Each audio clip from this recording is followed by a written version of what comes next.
The stars had always felt colder on her side of the war. Nova didn't believe in feelings. She believed in silence, in shadow, in strikes so precise they left no echoes. Emotions were a liability, drilled out of her long before she ever held a blade.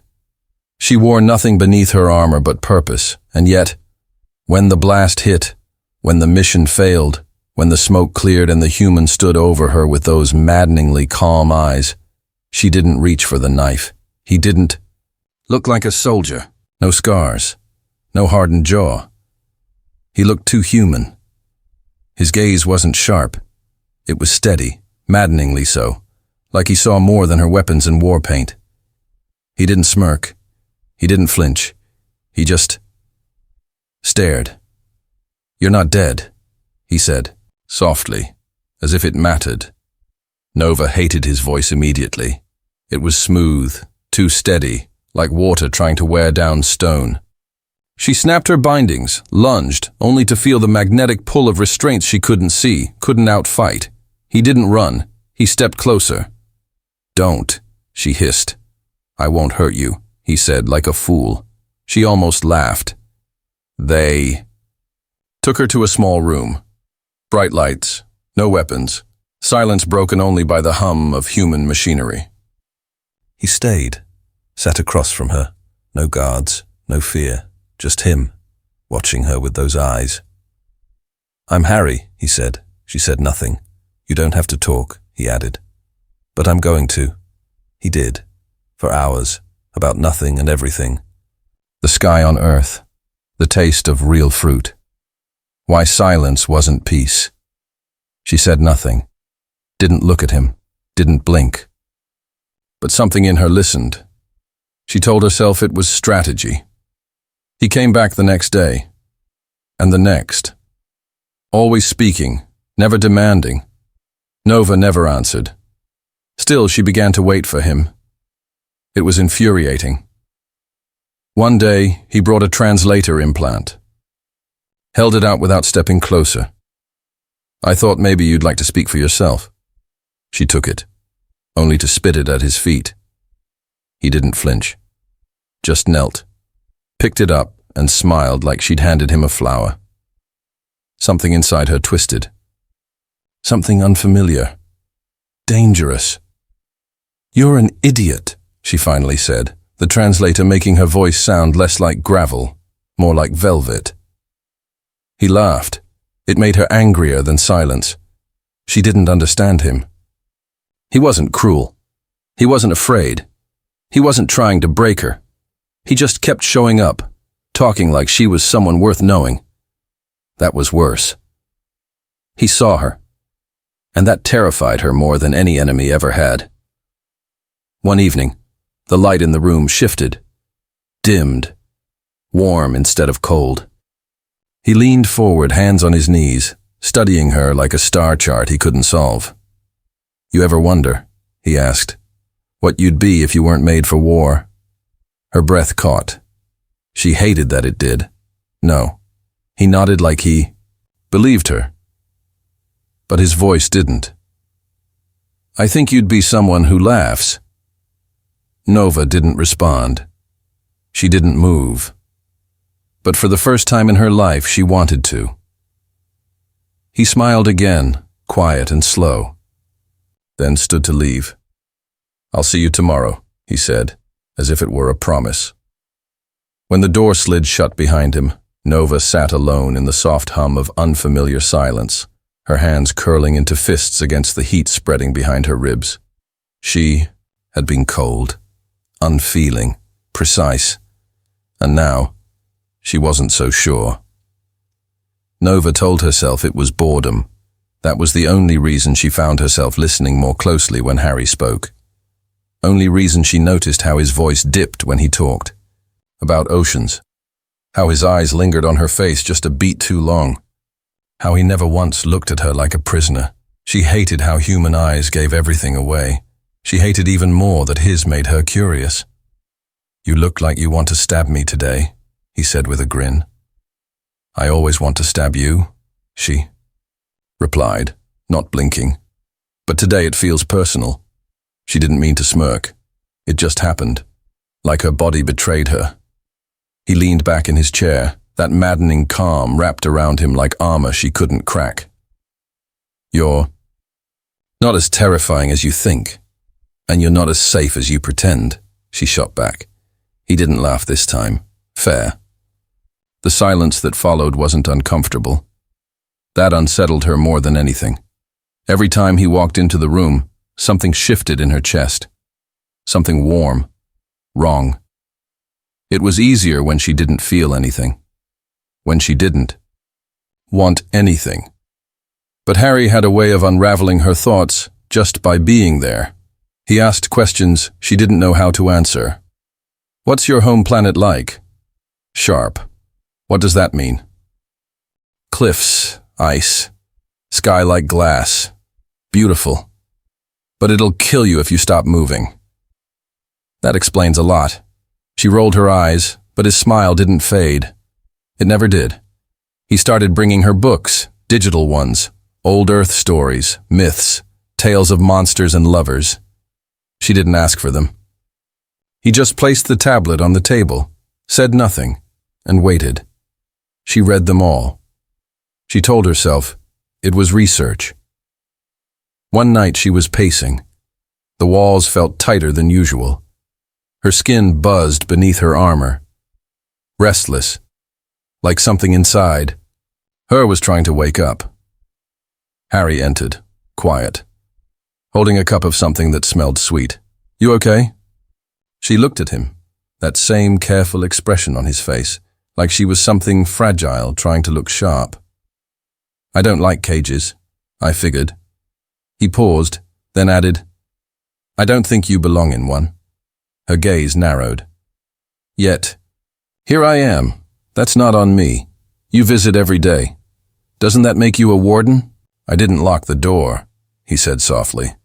"I just never tried to open it." Nova stepped closer. So did he. There was barely a breath between them. Her fingers twitched, wanting to reach, wanting to push, pull, something. His scent was strange, clean, unfamiliar, almost magnetic. She hated how it made her lean in. "You keep talking like you understand me," she whispered. "I'm trying." "Stop." "Why?" "Because it's working."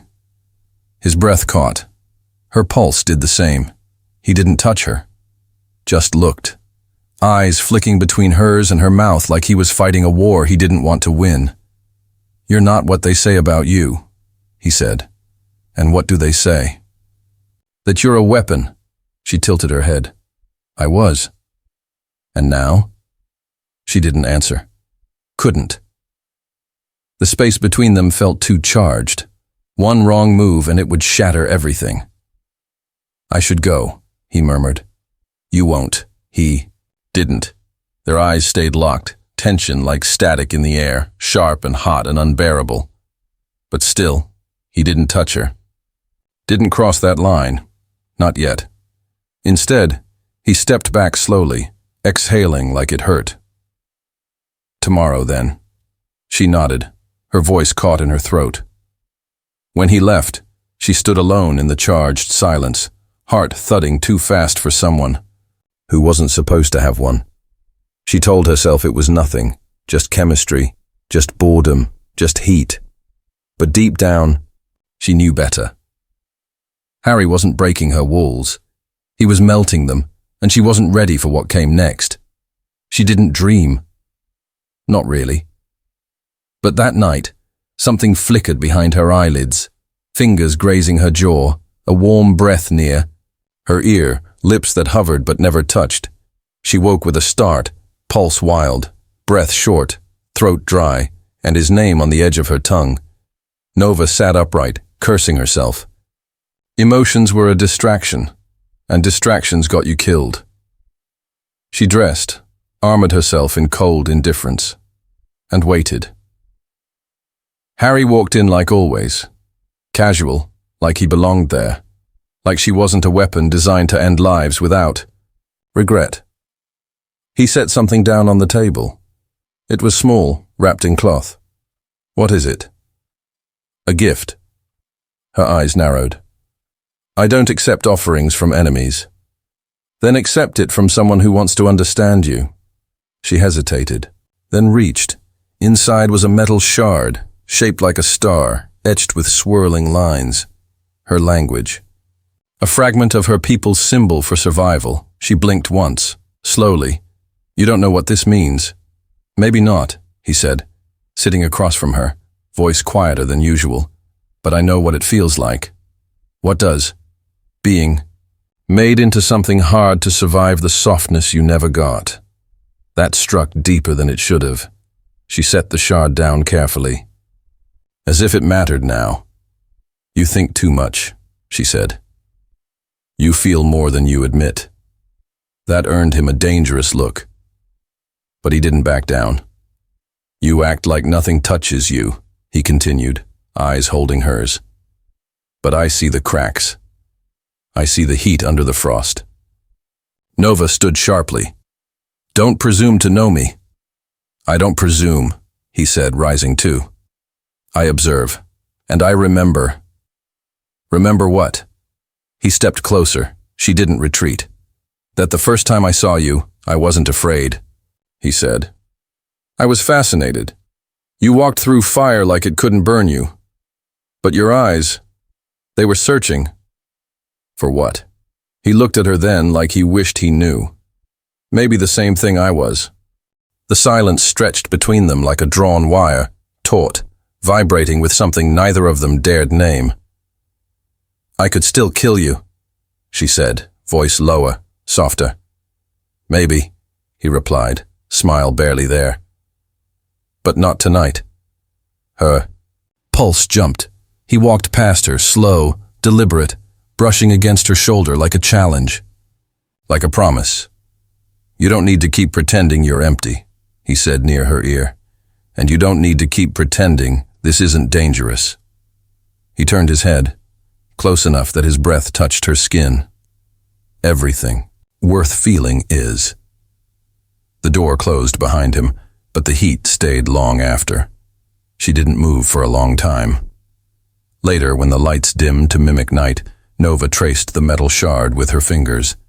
She didn't recognize who she was becoming. This softness, this ache for him. He wasn't like the others. He didn't try to tame her. Didn't try to win. He just showed up and kept seeing her, past the armor, past the silence, past the myth, and she hated how much she wanted to be seen. The next day, when he returned, she didn't let him speak first. You were right, she said, barely above a whisper. Harry blinked. About what? She stepped toward him slowly, deliberately, every movement calculated, but not for combat this time. For something else. You said I was searching. His eyes darkened slightly. And? I still am. He tilted his head. For what? Her. Voice dropped, dangerously quiet. Something that makes me feel like I'm not just a weapon. His expression shifted. Softness laced with something hotter, deeper.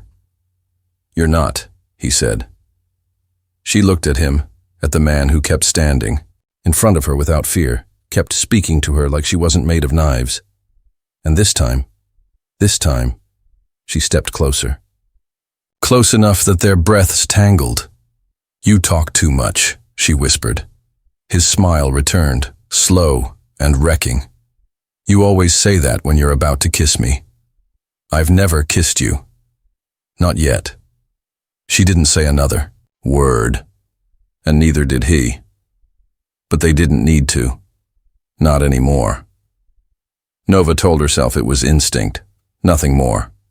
Closing the distance between them had been a tactical decision, a test of control.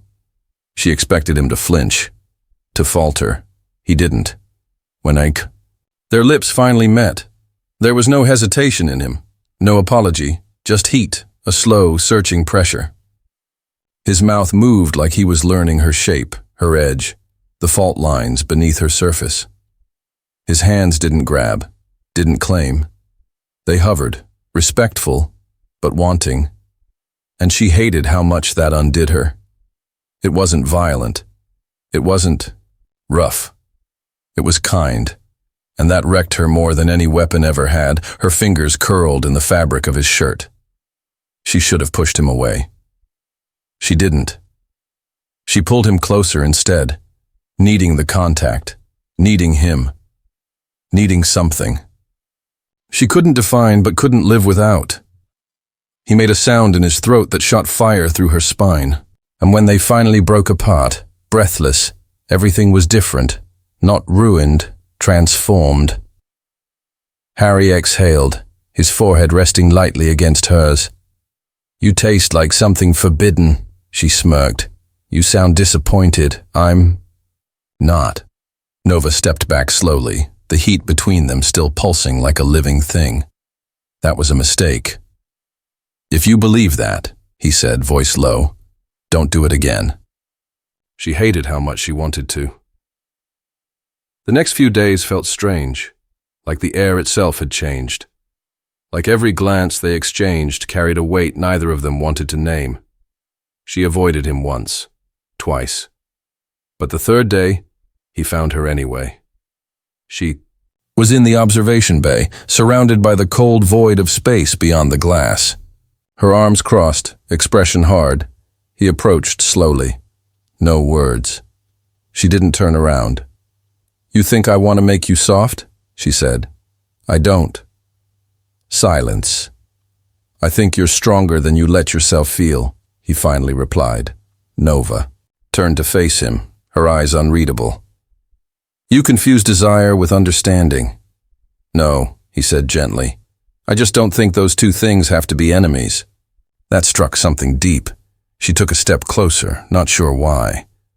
"You should be afraid of me. I'm afraid of losing you before I ever get to know who you really are." That hurt, in a way she didn't understand. "You think this is real?" she asked, voice almost bitter. "This tension between us? You think it matters to anyone but us?" "I think it matters because it's between us," he said. "And maybe that's the only kind of truth that counts." Nova wanted to scream, to fight, to kiss him again until the question stopped. Instead, she turned away. "I was trained to kill without regret. I know. I was built to survive without attachment. I know. Then why do you keep looking at me like I could be more?" "Because I see you, Nova." And she couldn't breathe, because somehow, she believed him. She didn't know how it happened, but one moment she was standing still, and the next she was in his arms again, not from passion, from need, from the fear that if she didn't touch him, she'd lose whatever piece of herself she hadn't known was missing. His hands cradled her gently this time, no urgency, no hunger. Just connection. "You don't have to be anything but yourself when you're with me," he whispered. "I don't know who that is." "Then let's find her together." She rested her head against his chest, listening to the strange, steady beat of his human heart. It calmed her in a way she'd never let herself admit. He didn't try to fix her. He just held her, and maybe that was what broke her the most, because in his arms, she didn't feel like a weapon. She felt wanted, the kind of want that didn't devour, the kind that healed. Later that night, back in her quarters, Nova stared at the little star-shaped shard he'd given her. She traced the symbols again and again, her fingers memorizing the shape like a prayer.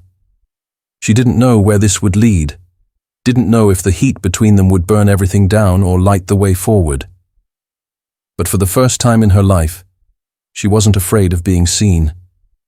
And Harry, he didn't look away, not from her teeth, her scars, her jagged past. He looked at her like she was still worthy of being loved, even when she didn't know how to love herself. Nova didn't like the way the others looked at him. She noticed it. More now, how the crew eyed Harry with curiosity, sometimes amusement, sometimes suspicion.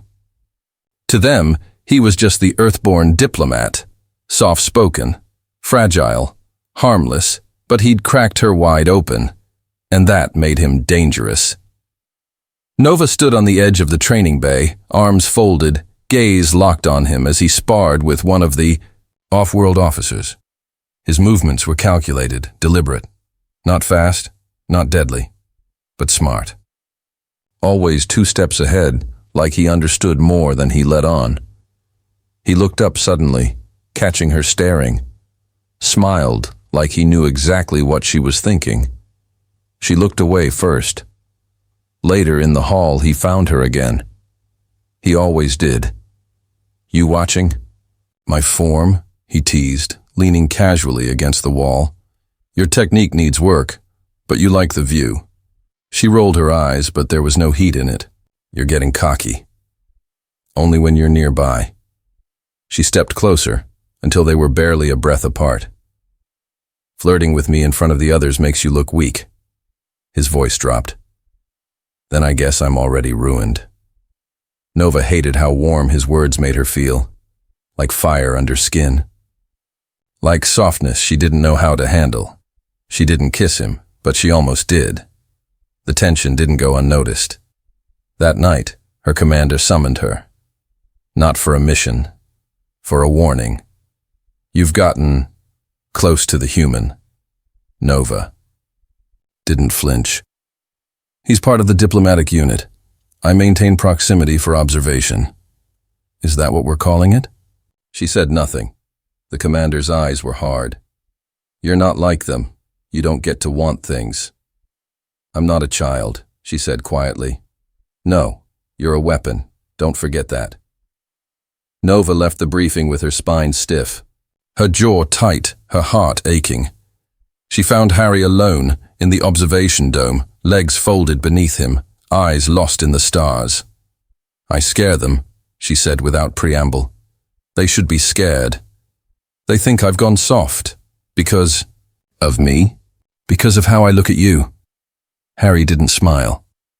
"Not this time." "Then maybe they should see how I look at you." She swallowed hard. "Harry, I don't want to hide this, Nova. Whatever this is. I don't know how to be anything other than what they made me." He stood and walked to her, slowly, like she was something sacred. "Then let's unmake it. Together." She didn't know why those words hit her so deep. Maybe because no one had ever offered to build something with her, only out of her. They sat in silence for a while, side by side, barely touching, until the alarm blared. Nova was on her feet instantly, instincts kicking in like fire down her spine. A perimeter breach, unscheduled shuttle, unauthorized entry. She turned to Harry. "Stay here." He stood too. Not a chance. The corridor was chaos. Blinding lights, running boots, weapon scans. They found the infiltrator quickly, masked, armed, and already surrounded.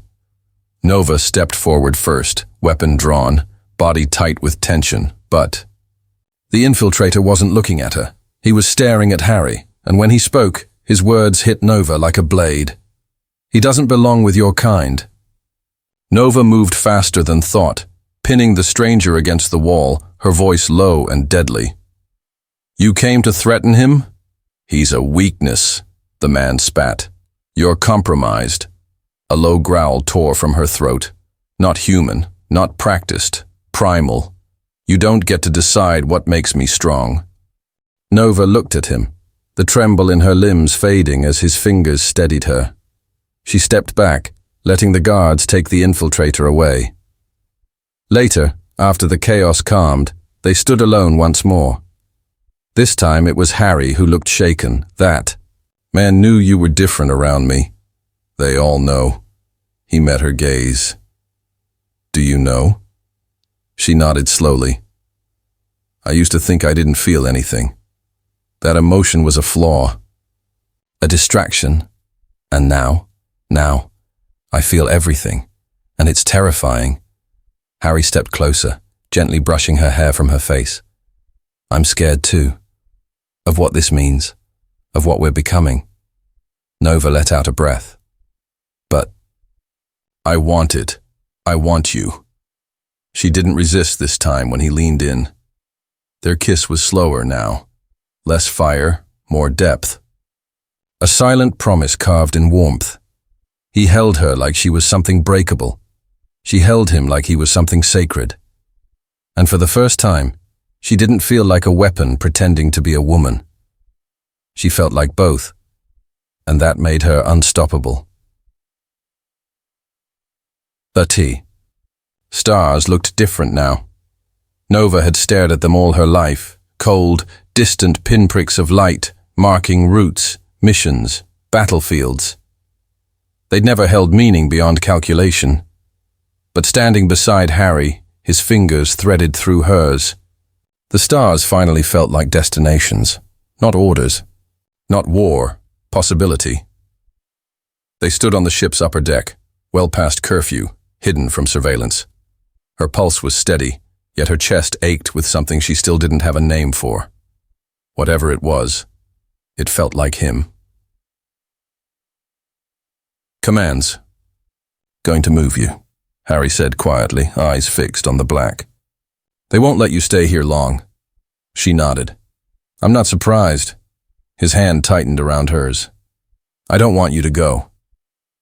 I don't want to leave. For a moment, neither of them moved. The air around them seemed to thrum, heavy with all the words they hadn't dared say. You could run, he whispered, barely audible. I would go with you. Nova looked at him, really looked. I'm not built for running. Then we faced them. She blinked. What, together? Human and alien, just walk into the High Court and tell them we're, what, in love? His silence spoke louder than any confession. Her voice softened. You think they'll understand this? No, he said, but I don't care. Nova's chest felt too tight for breath. Her whole life had been built around obedience, precision, and control. And now, here was this human, this maddening, warm-hearted, stubborn creature, offering her something she didn't know how to accept. Freedom. Love. I don't know how to be soft with anyone but you, she said. He turned toward her, brows furrowed in that way he always wore when she surprised him. You don't have to be soft, just be you, she smiled faintly. You say that now? Wait until I threaten your ambassador again. He grinned. That was kind of hot, actually. Laugh bubbled from her chest, real, unfiltered. She couldn't remember the last time she'd let one out. Harry stepped closer. So what do we do, Nova? She met his gaze, steady and calm. We stop hiding. It wasn't dramatic, the way they stepped into the command room the next morning. There were no explosions, no speeches, just two people, one feared, one underestimated, standing, side by side, fingers brushing. The room froze. Her commander's voice was like ice. This isn't how we trained you. Nova didn't flinch. No, it's how I chose to be. Harry's voice followed hers, smooth and sure. We're not a threat, but we're not apologizing. A long silence stretched. The council exchanged glances, whispers, warnings. Then came the words Nova didn't expect. Fine. Her breath caught. The commander's expression didn't soften. You'll be reassigned, far from here, but not separated. Nova blinked, struggling to process. You'd allow that? You're dangerous, Nova. But maybe that danger makes more sense now. There was no praise, no acceptance, but there was permission, and that was enough. Later, in the docking bay, Nova leaned against the railing, eyes fixed on the shuttle. That would take them to a new outpost. She felt Harry's presence before he touched her. I expected more resistance, he murmured. Don't jinx it. They stood in silence, a new kind of calm between them. The heat was still there, always. There, but now layered with something deeper, steadier, like gravity. She glanced at him. So this is it? He tilted his head. The beginning, you mean? She smirked. You're still annoyingly optimistic. And you're still trying to pretend you don't like it. He kissed her then. Not rushed, not desperate, but like he'd found something worth staying for, worth fighting for. She kissed him back, letting go of the last of her walls.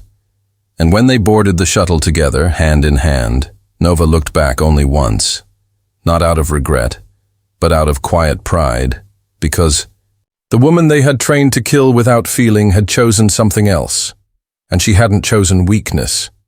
She had chosen him.